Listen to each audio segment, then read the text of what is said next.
Bismillahirrahmanirrahim. Assalamualaikum warahmatullahi wabarakatuh. Puji syukur kita panjatkan kehadirat Allah Subhanahu wa taala karena atas rahmat dan limpah hidayahnya pada hari ini kita sempat berkumpul bersama memenuhi undangan dari calon guru penggerak kita yang sejumlah 2 orang di kegiatan diseminasi implementasi budaya positif sekolah melalui keyakinan kelas dan segitiga restitusi. Tak lupa pula kita kirimkan salawat dan salam untuk Nabiullah Muhammad Sallallahu Alaihi Wasallam karena kehadirannya telah membawa kita ke alam yang gelap gulita menuju alam yang terang benderang. Terima kasih kami ucapkan kepada Bapak Ibu yang hadir pada hari ini, yang dalam hal ini menghadiri kegiatan diseminasi yang akan dilaksanakan oleh calon guru penggerak yang ada di SMK Negeri 2 Baru. Kegiatan ini adalah salah satu bentuk aksi nyata, Bapak Ibu. Bentuk aksi nyata setelah mereka kurang lebih 2 bulan mengalami sendiri pendidikan yang dilaksanakan di pendidikan guru penggerak. Sebelum saya persilakan kepada 2 CGP kita untuk mempresentasikan diseminasinya, maka alangkah lebih baik kita dengarkan terlebih dahulu harapan dan arahan oleh Bapak Kepala UPT SMK Negeri 2 Baru, sekaligus kami meminta kesediaan beliau untuk membuka kegiatan diseminasi kita hari ini. Kepada Bapak Dr. Andes Arifin kami persilakan dengan hormat. Bismillahirrahmanirrahim. Assalamualaikum warahmatullahi wabarakatuh. Selamat pagi dan salam sejahtera untuk kita semua. Salam bahagia. Yang saya hormati Ibu Moderator kegiatan ini, yang saya hormati dan banggakan 2 guru kita, kalau guru penggerak yang mengadakan kegiatan pada hari ini, Bapak Ibu sebagai peserta diseminasi dan adik-adik mahasiswa yang sempat ikut pada kegiatan ini. Pertama-tama mari kita panjatkan puji syukur kepada Allah Subhanahu wa taala atas segala limpah rahmat yang diberikan kepada kita semua, sehingga pada hari ini salah satu rangkaian kegiatan kalau guru penggerak kita 2 orang, yaitu melaksanakan diseminasi budaya positif di sekolah dan melalui keyakinan kelas dan segitiga restitusi.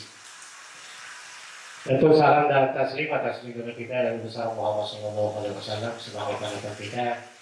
Insyaallah mudah-mudahan kita mendapat syafaatnya di akhirat salat. Pertama-tama saya ucapkan terima kasih kepada 2 guru kita, calon guru penggerak yang melaksanakan salah satu kegiatan ini yang merupakan rangkaian dari kegiatan-kegiatan yang dilaksanakan selama proses pengembangan atau pelatihan dalam pelaksanaan guru penggerak. Sebelum saya lanjutkan, tentu juga kami berharap kepada Bapak Ibu guru, ya terutama yang memang masih masih energi dan punya kesempatan ke depan. Ya, saya kira 2 guru kita ini dan sebelumnya sudah ada yang melaksanakan kegiatan ini. Kami berharap yang lain akan menyusul, ya, menyusul untuk masuk di program ini kalau guru penggerak. Untuk sekarang pendaftaran itu sudah terbuka pendaftaran 3 hari lagi, Bu, ya. Jadi kalau yang semangat, dan kami yakin bahwa tentu berharap semua bahwa dengan melalui program ini guru penggerak dan tentu guru praktek dan seterusnya, inilah nanti akan membawa perubahan-perubahan yang terjadi dalam dunia pendidikan, khususnya di satuan pendidikan masing-masing. Karena saya tahu persis bahwa program ini sangat baik dan banyak hal-hal yang terjadi, perubahan-perubahan itu melalui diferensiasi yang ada di dalam lingkungan pendidikan, lebih khusus di bagian pembelajaran ini. Jadi sekali lagi kami harap Bapak Ibu dengan kesempatan ini untuk kedepannya baik untuk karir kita, pendidikan kita sendiri maupun untuk perubahan kebaikan untuk pendidikan secara umum. Kemudian selanjutnya bahwa salah satu kegiatan yang dilaksanakan oleh dua guru kita calon guru penggerak yaitu menyebarluaskan kepada kita semua ini suatu aksi nyata yang dilakukan melalui tentunya pengamatan dan khususnya penelitian yang dilakukan selama ini selama proses pelaksanaan kegiatan calon guru penggerak ini. Inilah yang akan disampaikan kepada kita mengenai budaya positif ya melalui keyakinan kelas ini dan segitiga restitusi. Ya. Intinya bahwa dalam kegiatan ini informasinya ke kita semua ini terutama ada harapan bahwa dengan melalui segitiga restitusi ini kita akan mengembalikan kita semua termasuk anak kita ke jalan yang benar. Nah, seperti itu intinya. Ya, jadi beberapa hal yang dilakukan itu untuk mengembalikan pada rel yang menurut keyakinan kita itu yang benar. Ya, melalui restitusi. Jadi menciptakan suatu kondisi yang sesuai untuk anak-anak kita, ya, sehingga selama ini kita menghindari pertanyaan-pertanyaan yang muncul, kenapa ini dilakukan? Ya, kenapa hal ini dilakukan? Karena tanpa mengetahui alasan maka pola-pola yang akan kita lakukan itu akan tidak bisa terpenuhi dengan baik. Dan sekarang ini kondisi yang kita ciptakan lebih banyak ke ancaman-ancaman dan hukuman-hukuman. Ternyata yang dikehendaki lewat program-program ini yaitu bagaimana anak-anak kita yakin, ya, bagaimana mereka itu yakin bahwa dia melakukan dalam kesadaran sendiri. Nah, istilahnya motivasi intrinsik. Selama ini yang terjadi lebih banyak motivasi yang bersumber dari luar atau intrinsik. Nah, ini yang harus terbangun. Jadi kata biasa yang kita gunakan adalah kesadaran. Ya, tentu kesadaran ini termasuk anak kita dan kita semua. Ya. Yang jelas kalau teori mengatakan anak-anak atau kita melakukan itu karena ada kebutuhan yang tidak terpenuhi. Inilah yang harus terjadi. Saya kira kalau guru penggerak kita ini sudah melakukan hal itu, mengamati dan apa-apa yang mungkin menjadi kendala sehingga kebiasaan positif yang harus kita lakukan itu mengalami hambatan. Oleh karena itu mudah-mudahan dengan penyampaian informasi melalui diseminasi ini saya kira kita bisa paham. Ya, kita bisa paham khususnya dalam lingkungan kita sendiri. Saya kira itu pengantar yang perlu saya sampaikan. Sekali lagi Bapak Ibu mari kita ikuti dengan seksama dan tentu memberikan saran dan usul melalui kegiatan ini. Dan kami harap sekali lagi mari juga teman-teman yang masih energik untuk menangkap peluang program terbukanya program calon guru penggerak dan mungkin guru praktik. Saya kira demikian. Terima kasih. Wabillahi taufiq wal hidayah. Wassalamualaikum warahmatullahi wabarakatuh. Dan saya nyatakan selamat melakukan kegiatan diseminasi untuk hari ini.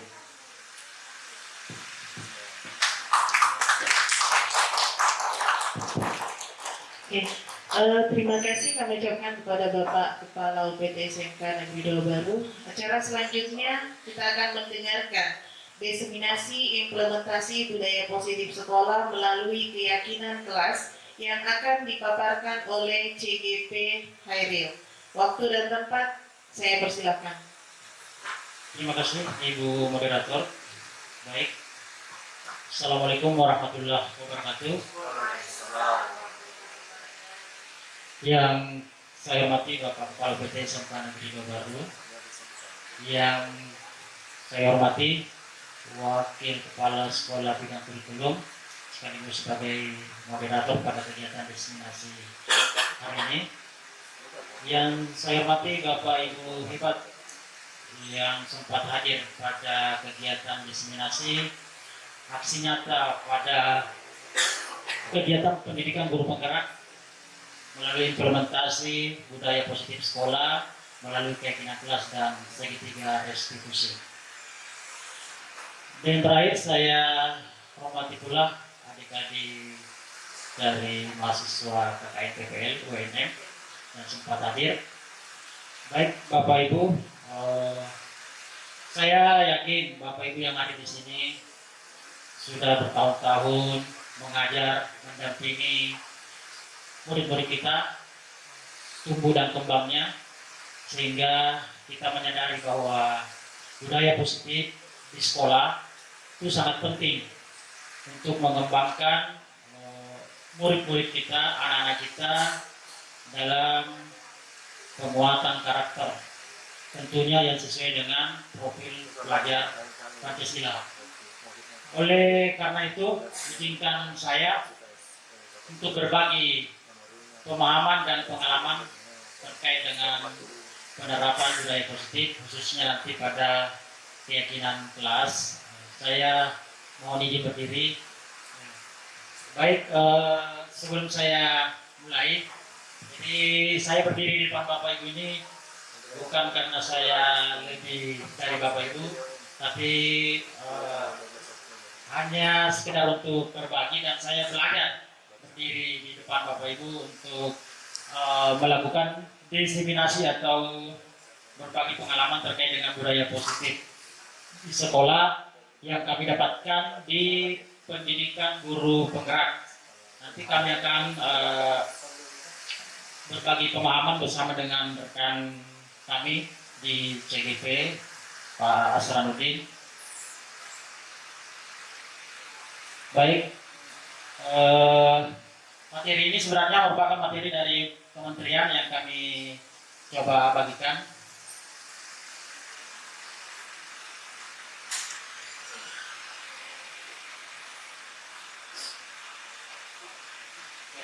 Jadi materi ini sebenarnya dibuat oleh pengembang dari Kementerian Pendidikan Kebudayaan dan Teknologi, yaitu Ibu Andri Nur Cahyani dan Ibu Dia Samsiatir Jasa serta Ibu Murti Ayu Widayanti. Oke, jadi ini peta konsepnya Bapak Ibu terkait dengan budaya positif sekolah. Jadi ada teori kontrol, kemudian ada makna disiplin, teori motivasi, kemudian ada nilai-nilai kebajikan universal, ada keyakinan kelas yang nanti saya akan coba paparkan kepada Bapak Ibu. Kemudian ada posisi kontrol, ada 5 kebutuhan dasar manusia, dan yang terakhir ada segitiga restitusi yang akan dipaparkan nanti oleh Pak Asranuddin. Jadi ini ada 6 topik, jadi 3 topik, 1, 2, 3 akan saya bahas dengan Bapak Ibu. Kemudian topik 4, 5, 6 akan dibahas oleh Pak Asranuddin.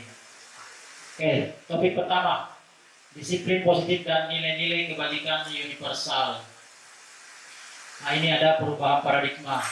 Saya mau izin dulu ke salah satu peserta, bisa mungkin Ibu Andi dikepalkan tangannya, dibuka dulu tangannya. Jadi ini terkait dengan perubahan paradigma teori kontrol, ya.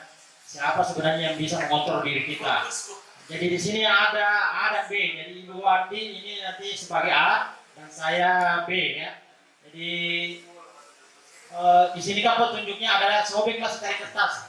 Jadi tidak usah disobek kertasnya, cukup Ibu Andi memikirkan sesuatu barang yang berharga, kemudian letakkan di telapak tangannya, kemudian dikepal tangannya itu, karena itu tadi barang yang kita simpan adalah barang berharga. Ya, sudah dipikirkan kira-kira itu apa barang berharga yang disimpan di telapak tangannya itu, kemudian dikepal. Sudah Bu ya. Kemudian saya sebagai teman Ibu Andi ceritanya akan mencoba sekuat tenaga untuk membujuk, bahkan kalau perlu mengancam Ibu Andi supaya bisa membuka telapak tangannya yang bisa memberikan barang yang ada di telapak tangan Ibu Andi ini. Ya, kira-kira saya tanya Ibu Andi, kira-kira kalau saya bujuk untuk membuka barang berharga yang ada di telapak tangan Ibu ini, kira-kira Ibu buka? Tidak ya. Kalau saya ancam Bu, atau saya sokong kemana? Saya kasih uang 100.000, anaknya 100.000. Kira-kira Ibu buka? Tidak ya? Oke. Baik, apa yang terjadi sebenarnya Ibu? Terima kasih Ibu Andi atas kerjasamanya. Jadi kita buka Ibu.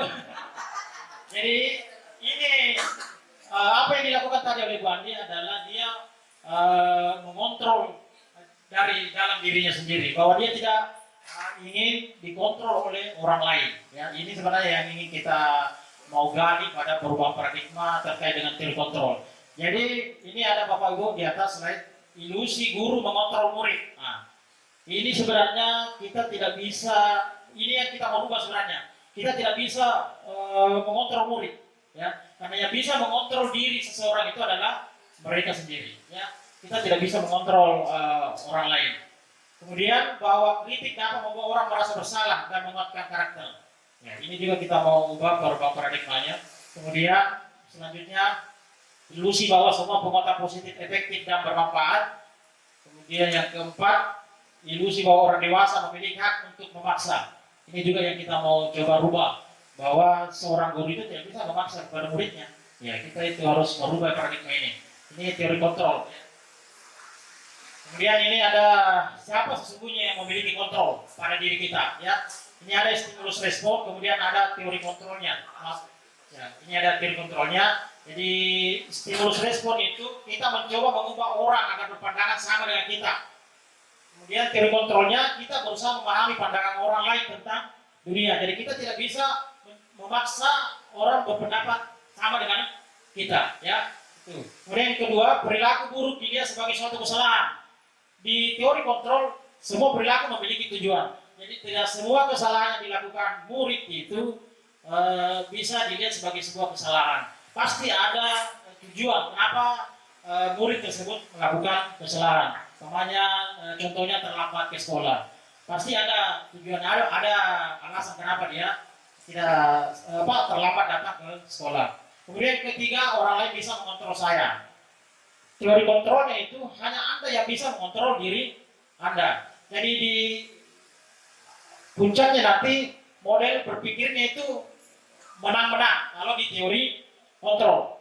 Sementara di stimulus respon itu model berpikir menang kalah. Ya. Jadi kita harapkan nanti setelah kita memahami budaya positif ini, model berpikir kita itu adalah menang, ya. Tidak ada yang kalah. Selanjutnya, apakah sebenarnya makna disiplin itu? Jadi di atas ini menurut bahasa Latin, disiplin itu artinya belajar. Makna asal dari kata ini berkonotasi dengan disiplin diri dari murid-murid Socrates dan Plato. Disiplin diri membuat orang menggali potensinya menuju sebuah tujuan, apa yang dia hargai. Namun dalam budaya kita di Indonesia, makna kata disiplin telah berubah menjadi sesuatu yang dilakukan seseorang pada orang lain untuk mendapatkan kepatuhan. Ya, seperti itu maksudnya kita di sekolah buat peraturan, kemudian murid-murid harus menataati. Itu yang dimaksud dengan disiplin. Ketika dia datang tepat waktu, ya disiplin. Kemudian kecenderungan umum adalah menghubungkan kata disiplin dengan ketidaknyamanan, bukan dengan apa yang kita hargai atau pencapaian suatu tujuan mulia. Jadi itu makna disiplin Bapak Ibu ya. Kemudian ini nilai-nilai kebajikan universal. Ini nilai-nilai kebajikan adalah nilai-nilai kebaikan yang berlaku universal, ya, lintas bahasa, lintas agama, suku, kemudian latar belakang. Jadi maksudnya ini nilai-nilai kebaikan yang berlaku umum, bisa diterima di mana saja. Salah satu contoh nilai kebajikan itu adalah yang dimensi dalam profil pelajar Pancasila, yaitu beriman, bertakwa pada Tuhan Yang Maha Esa dan berakhlak mulia, mandiri, bernalar kritis, berkebinekaan global, bergotong royong, kemudian kreatif. Masih banyak lagi Bapak Ibu nilai-nilai kebajikan yang bisa kita kaji. Kalau kita browsing itu ada 7 nilai-nilai kebajikan yang dikemukakan oleh beberapa ahli. Kemudian kita masuk di topik kedua, teori motivasi, hukuman dan penghargaan serta restitusi. Teori motivasi perilaku manusia. Jadi semua manusia itu dalam melakukan perilaku pasti ada motivasinya. Di sini di atas ada 3.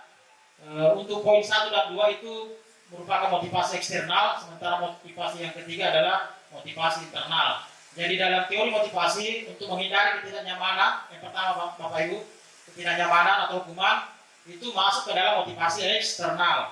Jadi kalau kita naik motor umpamanya, kita menggunakan helm itu karena kita menghindari yang namanya hukuman. Itu adalah motivasi eksternal.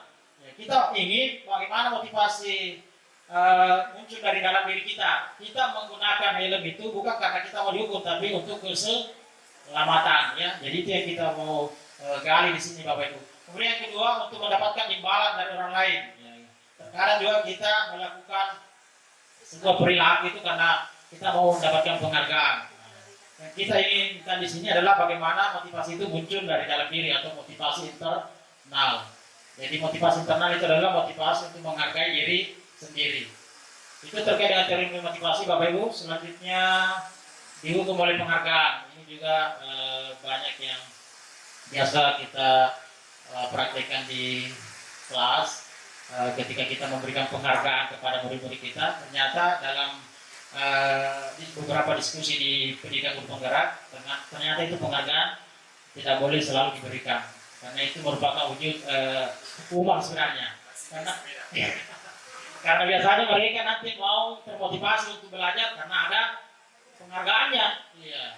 Bukan karena memang ingin belajar atau menjadi tanggung jawab bagi dirinya untuk belajar.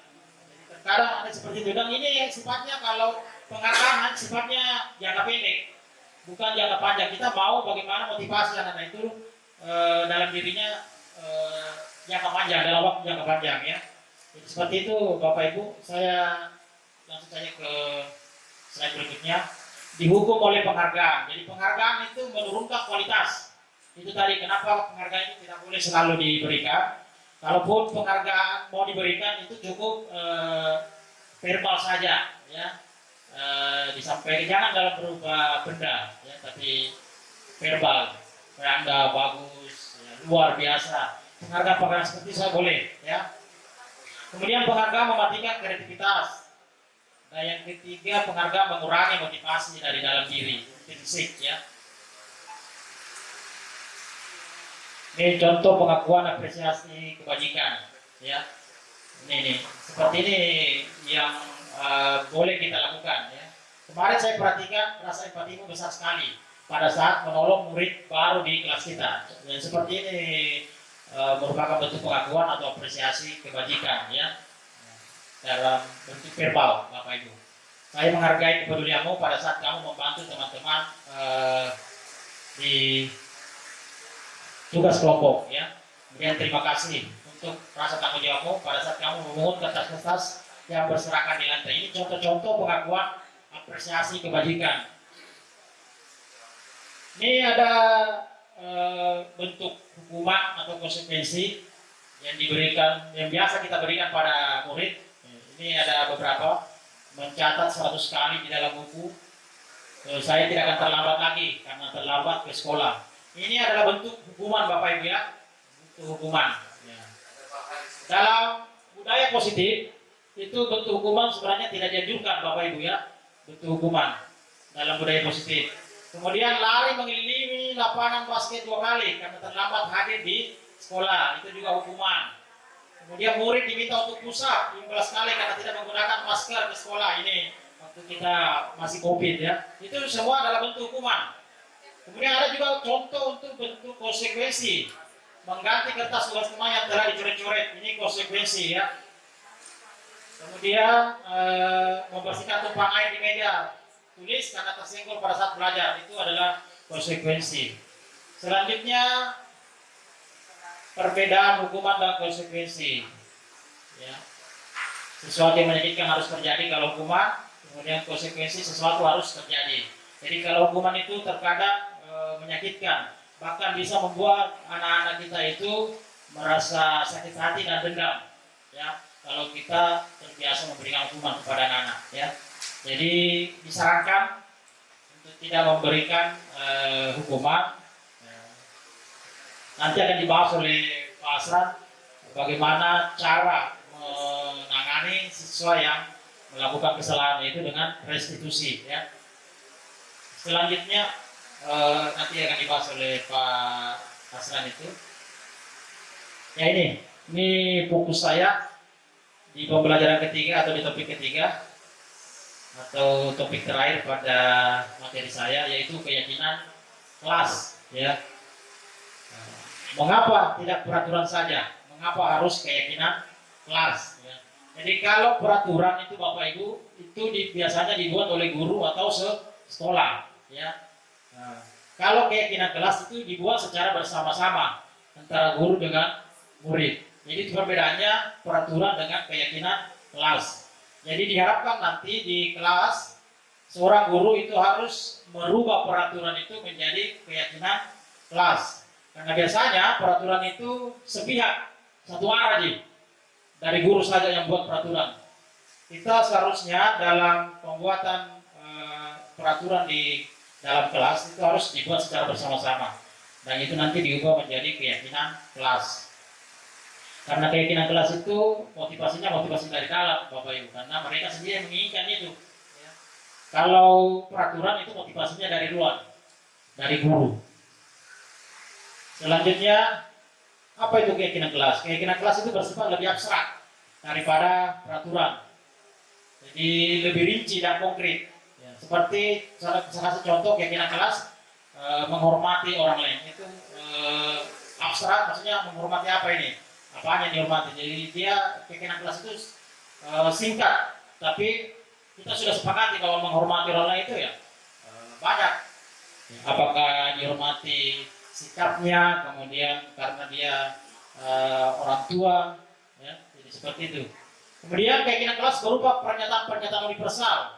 Tadi saya sempat sampaikan di awal bahwa keyakinan kelas itu harusnya bersifat universal, bisa diterima oleh agama, suku, ya, kemudian latar belakang yang berbeda, bisa diterima di mana saja keyakinan kelas ini.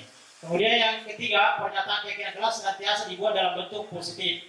Ya. Selanjutnya, keyakinan kelas hendaknya tidak terlalu banyak sehingga mudah diingat dan dipahami oleh semua warga kelas.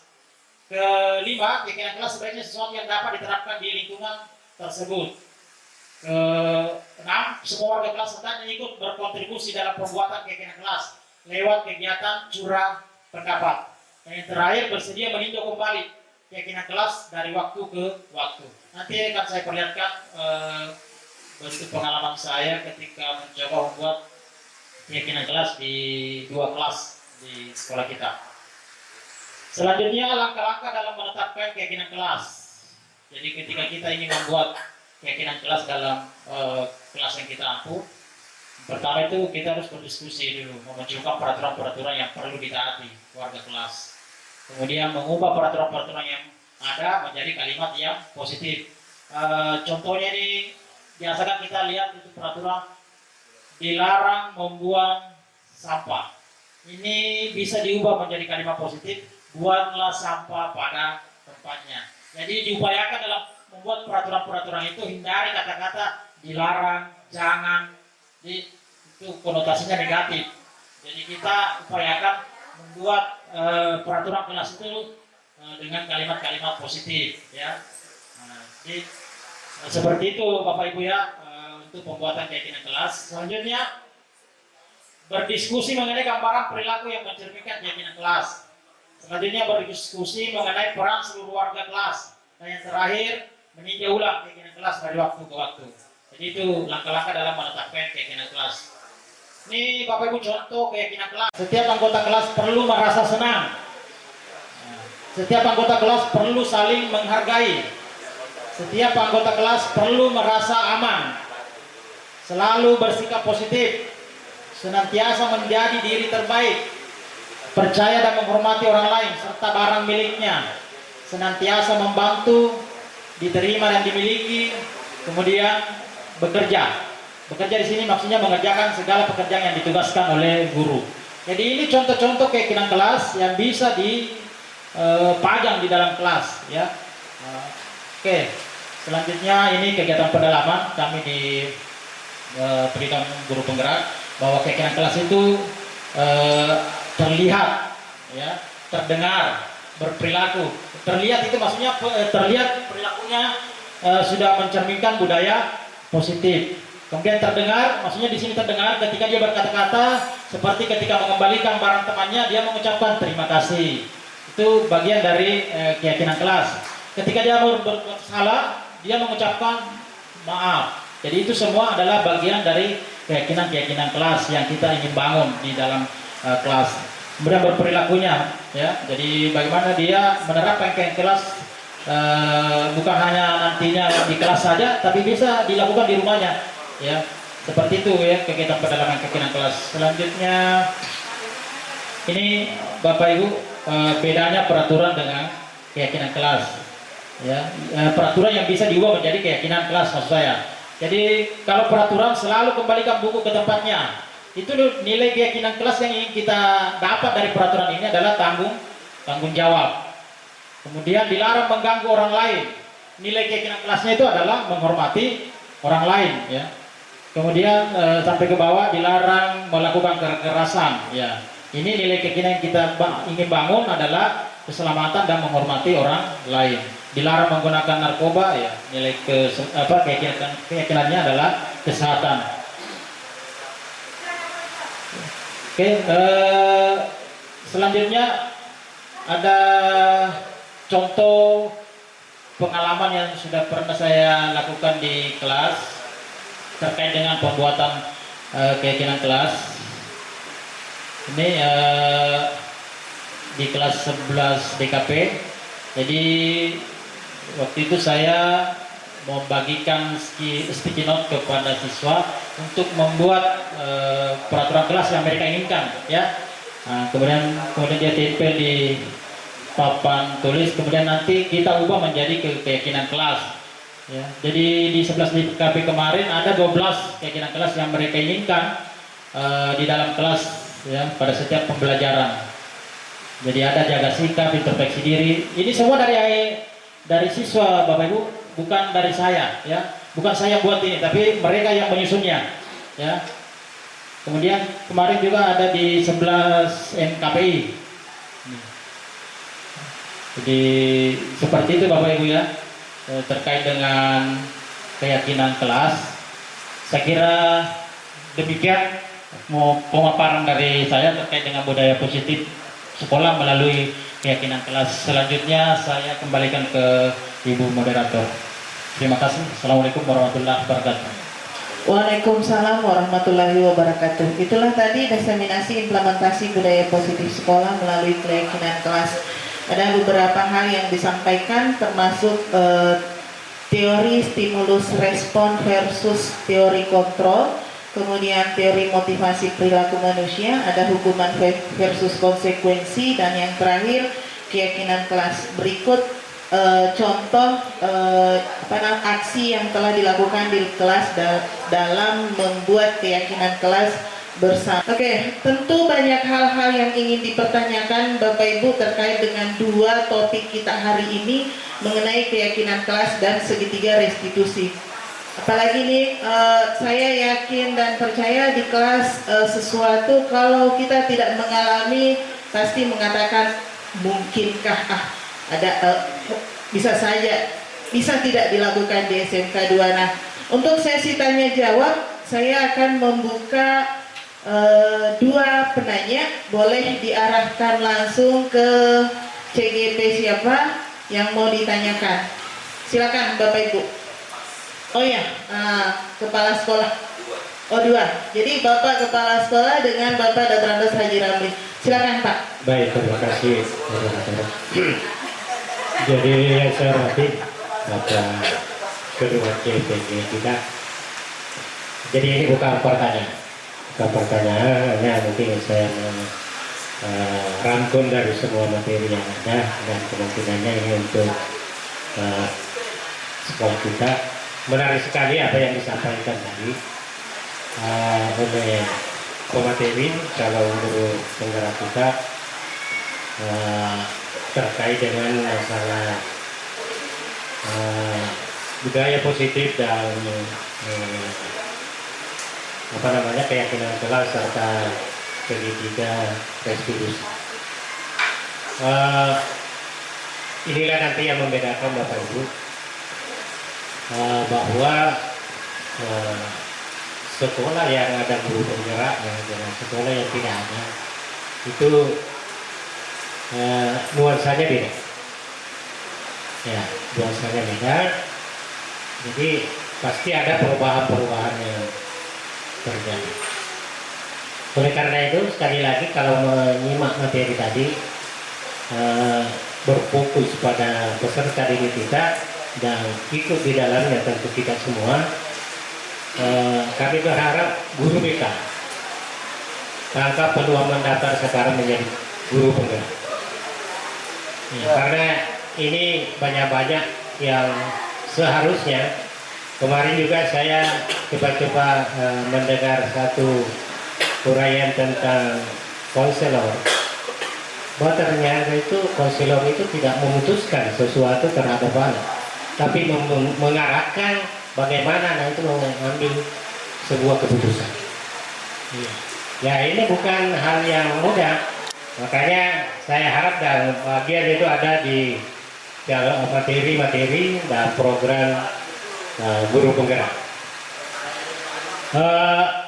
Kenapa saya tadi sampaikan bahwa ada perbedaan karena kalau menyimak tadi beberapa program atau teori yang disampaikan memang semuanya bukan baru, tetapi beberapa modifikasi yang ada dari teori-teori itu yang kita sudah jalankan.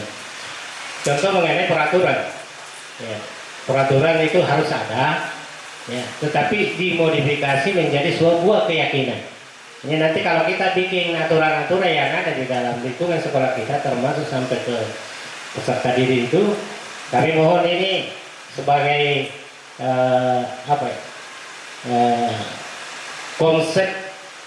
konseptor dari guru-guru penggerak ini, termasuk kalau guru penggerak untuk membantu dalam menyusun keyakinan-keyakinan yang akan dilaksanakan di sekolah.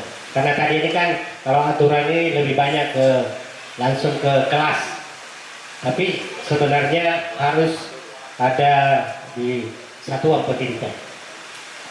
Jadi menarik sekali bahwa dari peraturan yang kaku itu akan dirubah menjadi sebuah keyakinan sehingga bisa dijalankan. Itu yang menarik tadi, termasuk penanganan masalah siswa. Ya, ada tadi ditanyakan sudah bagus sekali. Terima kasih atas langkah yang dilakukan, aksi nyata dalam menangani kasus-kasus atau persoalan yang terjadi pada anak-anak kita. Kemudian tadi Pak, berdasarkan teori-teori ini tadi yang disampaikan konsep ini, tadi saya berdiri di depan, di sebelah ada kata-kata tampan dan cantik. Menghendaki harapan-harapan yang ada di situ, cuman di sini tolong nanti dibantu, ini kelihatan di dalamnya membedakan antara perilaku dan harapan ya, harapan untuk tampang ini kan identik dengan laki-laki, cantik identik dengan perempuan. Jadi mengharapkan ada perbedaan, di sini ada perbedaan antara perilaku dan harapan oleh putra dan putri. Ya, karena mungkin kalimat-kalimat yang dicocokkan di dalam itu mencocokkan kalimat tampannya dengan kalimat kata tampannya itu dengan kata cantiknya itu, sehingga apa yang diharapkan di situ berbeda. Kalau nanti kita penggerak ini membantu untuk, tetapi informasi itu sangat penting. Yang sangat penting tadi saya berdiri itu tanpa ada ini kata-kata yang harus dilakukan cantik ada dalam sini. Nah, tapi ketika kita mau dalam satu kelompok, maka ini ada perbedaan perlakuan atau mungkinlah dalam hal diskriminasi perilaku yang diharapkan di situ. Selanjutnya ini restitusi budaya restitusi. Menarik juga Pak bahwa kalau budaya restitusi ini mesti terdengar, terlihat dan perilaku. Ya ini sangat menarik. Saya kira ini suatu bahan bagi kita semua untuk melakukan mengamati di lingkungan sekolah kita. Jadi sekali lagi Bapak Ibu terima kasih ke pemateri. Kesimpulan yang kita ambil dalam materi ini adalah bagaimana kita menyusun sebuah keyakinan-keyakinan yang bisa kita laksanakan di sekolah kita ini, baik di lingkungan satuan pendidikan maupun di lingkungan kelas. Saya kira itu Bu Moderator yang saya sampaikan pada kesempatan. Terima kasih. Assalamualaikum warahmatullahi wabarakatuh. Waalaikumsalam warahmatullahi wabarakatuh. Saya pikir pertanyaan ternyata bentuk penguatan dan kesimpulan yang disampaikan oleh Bapak Kepala Sekolah. Betul Pak, kenapa yang nampak adalah di ruang-ruang kelas, praktek-praktek di ruang kelas, karena pertama dan awal yang harus mereka berhasil lakukan itu harus di ruang kelas dulu. Kalau sudah sukses di ruang kelas, baru ada di modul 3 Pak, nanti khusus untuk lingkungan sekolah sasarannya. Itu mungkin sedikit penjelasan terkait dengan tadi kenapa tampak yang dilakukan adalah ruang kelas. Harapannya kalau mereka sudah berhasil di ruang kelasnya mereka, ya insya Allah di modul berikutnya mereka diharap berhasil untuk membantu program sekolah terkait dengan budaya positif ini. Nah selanjutnya mungkin ada yang ingin ditanyakan oleh Bapak Dr. Andes Haji Ramli. Sampai nak boleh mungkin mic-nya digeser ya. Silakan Pak. Bismillahirrahmanirrahim. Assalamualaikum warahmatullahi wabarakatuh. Terima kasih Ibu Moderator. Jadi mungkin juga nadanya bukan pertanyaan, mungkin hanya penguatan. Tapi kalau itu menjadi pertanyaan yang pasti harus dijawab. Ya. Menarik apa yang disampaikan kedua guru hebat kita, dan saya sekarang kayaknya menyesal Ibu Gerah, kenapa saya sudah tua. Andai masih muda, maka peluang ini saya tidak akan tinggalkan. Pasti saya angkat. Pak tua itu pilih fokus Pak. Pertanyaannya Pak Firman selalu saya dibilang fokus. Luar biasa sekali.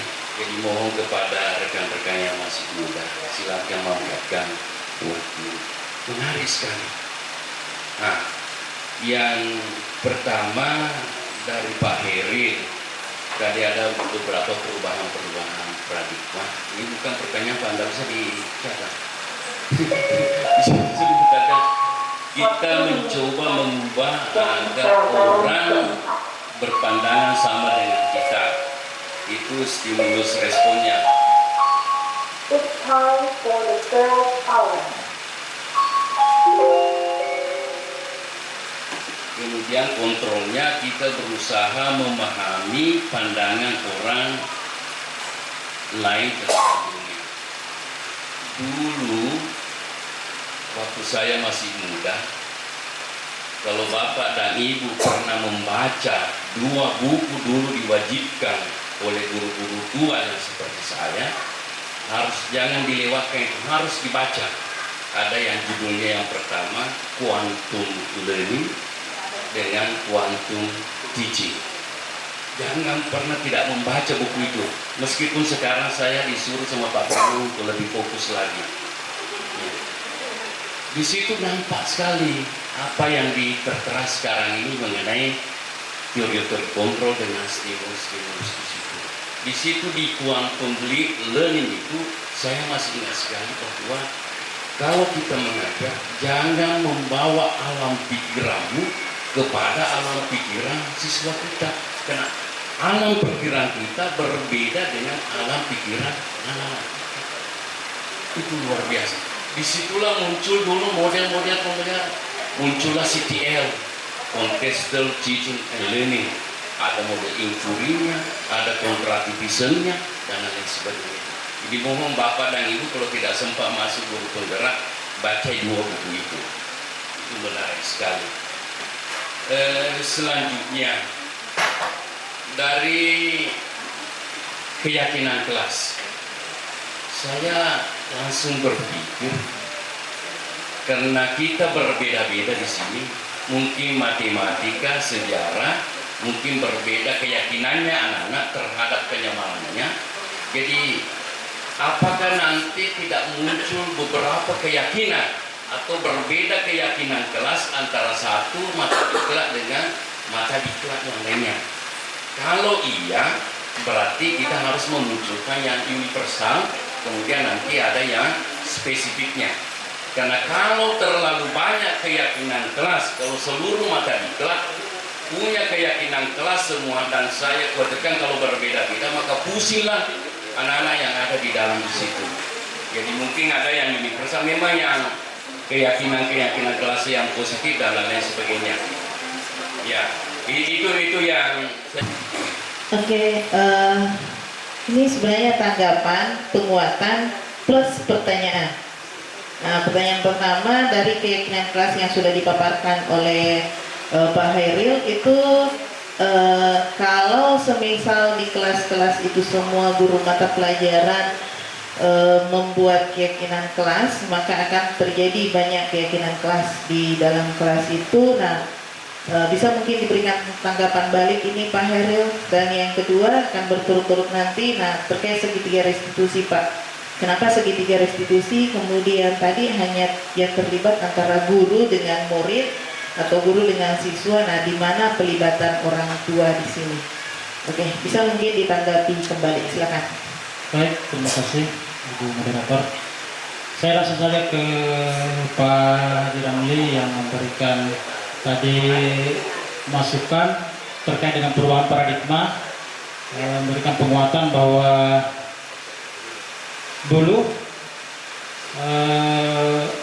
Pak Ramli pernah membaca sebuah teori di buku Quantum Learning dan Quantum Teaching terkait dengan perubahan paradigma ini. Jadi terima kasih banyak masukannya Pak Haji. Insya Allah kami akan mencoba mencari buku ini supaya menjadi bahan referensi bagi kami terkait dengan perubahan paradigma. Kemudian selanjutnya ada pertanyaan terkait dengan keyakinan kelas. Menurut Pak Haji, kalau setiap mata pelajaran membuat keyakinan kelas di setiap kelas, pastinya akan banyak keyakinan kelas ini dan membuat bingung murid-murid kita. Jadi begini Pak Haji, jadi keyakinan kelas yang dibuat itu bersifat universal Pak Haji. Jadi bisa berlaku berbagai latar belakang pendidikan mata pelajaran Pak Haji. Bisa diterapkan pada semua mata pelajaran. Jadi keyakinan kelas ini dibuat jangan terlalu banyak, karena nanti juga anak-anak lupa dengan keyakinan kelas ini. Cukup yang universal saja dan abstrak. Seperti tadi yang saya contohkan itu Pak Haji, bahwa umpamanya bekerja di sini maksudnya dia murid ini bekerja mengerjakan tugas dari guru yang diberikan. Jadi guru apa saja, guru sejarah, guru matematika, guru bahasa Indonesia, guru dan guru-guru yang lain. Jadi itu dicantumkan, dibuat, dipasang di dinding kelas, bahwa inilah keyakinan kita di kelas, bahwa setiap ada tugas ya dikerjakan. Ya. Kemudian keyakinan kelas yang lain seperti jagalah kebersihan. Ya. Itu kan juga tidak hanya pada mata pelajaran sejarah saja. Saya yakin semua guru yang masuk di kelas itu memberikan keyakinan kepada anak untuk menjaga kelas dari kotoran, ya, sampah umpamanya. Jadi seperti itu Pak Haji. Jadi keyakinan kelas ini dibuat itu untuk berlaku secara umum. Jadi nilai-nilai kebajikan yang ada dalamnya itu berlaku secara umum. Tanggung jawab, menghormati orang lain, kemudian menjaga kebersihan, mandiri. Jadi seperti itu Pak Haji. dari saya terkait dengan keyakinan kelas. Saya tambahkan juga sedikit Pak Haji terkait dengan segitiga restitusi ini. Jadi segitiga restitusi ini semacam model Pak Haji. Jadi sebenarnya tanpa kita sadari segitiga restitusi bisa saja kita pernah menerapkannya. Cuma mungkin hanya ada satu. Mungkin pada saat menstabilkan identitas saja bisa jadi ya. Jadi penerapan segitiga restitusi ini komplitnya itu 3 dan bisa saja diterapkan tidak berurut. Bisa saja mulai dari menanyakan keyakinan dulu, baru menstabilkan identitas. Tidak mesti harus berurut penerapannya dalam pelaksanaan segitiga restitusi ini. Kemudian bagi seorang guru Pak Haji untuk menerapkan segitiga restitusi ini harus berada pada posisi kontrol manager. Kalau seorang guru berada pada posisi penghukum, sepertinya dia tidak bisa menerapkan segitiga restitusi ini. Karena dalam segitiga restitusi ini, seorang guru itu harus bisa memposisikan dirinya bagaimana dia bisa mengayomi anak-anak yang bermasalah ini. Jadi harus berada pada posisi manajer. Kalau dia berada pada posisi pembuat rasa bersalah dan penghukum, kayaknya dia tidak bisa menerapkan segitiga restitusi ini. Jadi untuk menerapkan segitiga restitusi harus berada guru itu memposisikan dirinya sebagai manajer. Ya, tadi dijelaskan oleh Pak Asraf seperti apa sih itu guru pada posisi manajer ini. Ya, jadi kalau guru berada pada posisi manajer itu membuat siswa itu berada pada identitas berhasil, maksudnya tidak merasa bersalah. Kemudian siswa juga menghargai dirinya. Ya, kalau siswa guru itu memposisikan dirinya pada posisi kontrol manager. Ya, kalau kita berada pada posisi kontrol penghukum dan pembuat merasa bersalah, itu hanya akan membuat identitas siswa itu gagal sehingga kita tidak bisa menerapkan posisi segitiga restitusi. Saya pikir itu tambahan dari saya. Terima kasih. Oke, itulah tadi tanggapan balik dari kedua CGP kita terkait dengan beberapa pertanyaan yang disampaikan oleh Bapak Dr. Haji Ramli. Saya pikir cukup. Oh, masih ada yang ingin ditanyakan? Pertanyaan, tanggapan, balik? Ya, terakhir ya, Bapak Ibu. Ya. Silakan. Bismillahirrahmanirrahim. Assalamualaikum warahmatullahi wabarakatuh. Ya, sekaligus simpulkan Bu ya. Alhamdulillah sangat berbahagia sekali pada hari ini mendapat ilmu yang luar biasa dari Bapak Ibu guru hebat yang ada di depan, calon guru penggerak.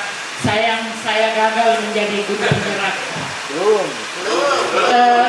Saya sudah lewat Pak. Mendengar tadi penjelasan secara rinci terkait dengan segitiga restitusi, saya sebagai guru BK sangat bagaimana ingin sekali termotivasi, terinspirasi untuk mengetahui sedetail lagi terkait dengan segitiga restitusi ini, yang mana di sini tujuannya adalah segitiga restitusi ini adalah proses menciptakan kondisi bagi murid untuk memperbaiki kesalahan mereka, kemudian membantu murid menjadi lebih memiliki tujuan disiplin positif dan memulihkan dirinya setelah berbuat masalah. Di esok hari nanti saya mohon izin kepada kedua pemateri ini, saya mau belajar Pak tentang segitiga restitusi ini. Sebenarnya sudah beberapa kali saya dengar istilah ini, tapi dalam prakteknya mungkin saya belum bisa lakukan. Dalam kegiatan bimbingan konseling, seiring dengan penjelasan yang tadi yang saya simak, sebenarnya dalam konseling kita sudah melakukan hal yang seperti ini.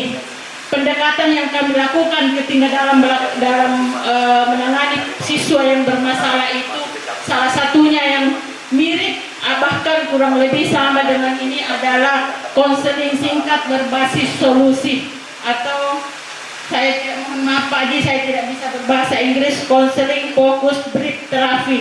Ini dalam materi konseling. Ini lebih difokuskan untuk mencari permasalahan atau bagaimana mendapatkan anak-anak mendapatkan solusi.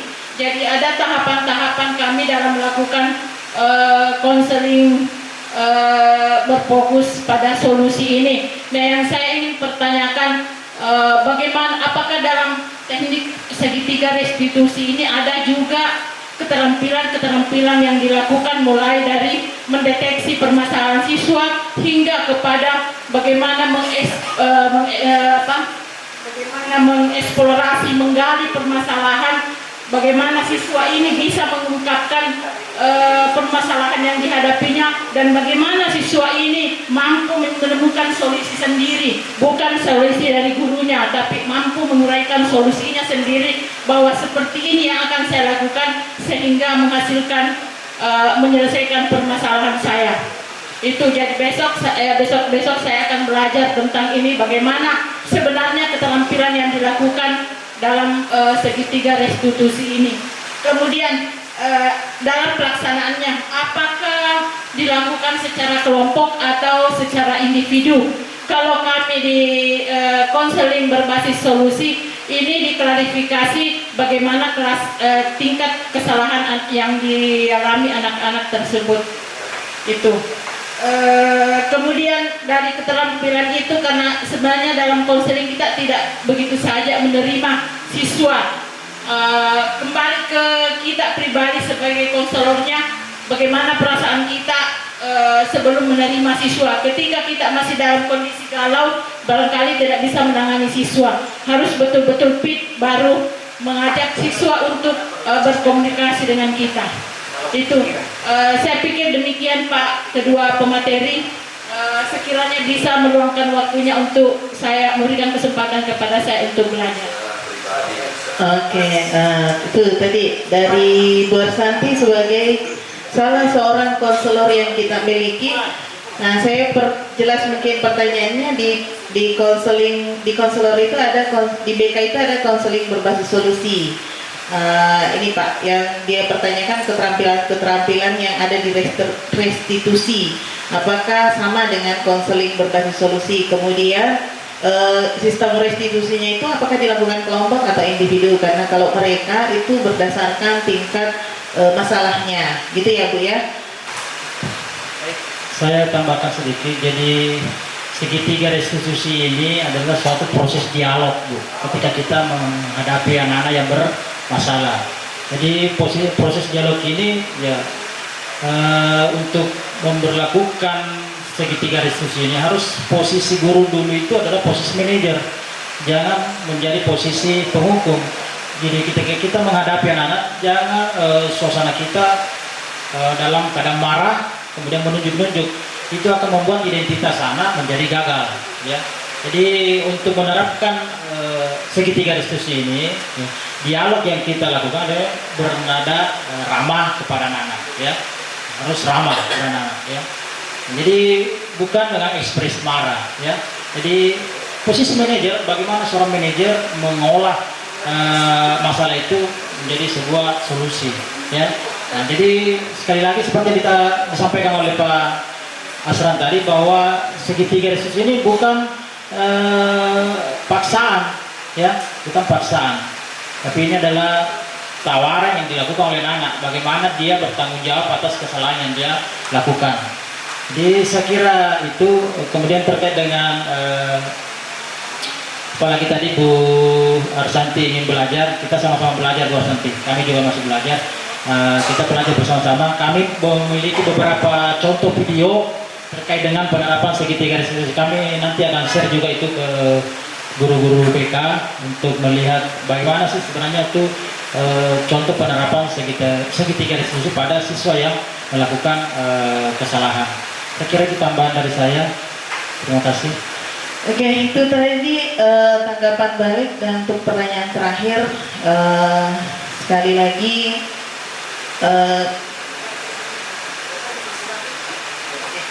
itulah tadi diseminasi implementasi budaya positif sekolah melalui keyakinan kelas dan segitiga restitusi yang alhamdulillah sukses dilaksanakan oleh 2 orang CGP yang kita miliki, yaitu CGP Hairil dengan CGP Nasranuddin.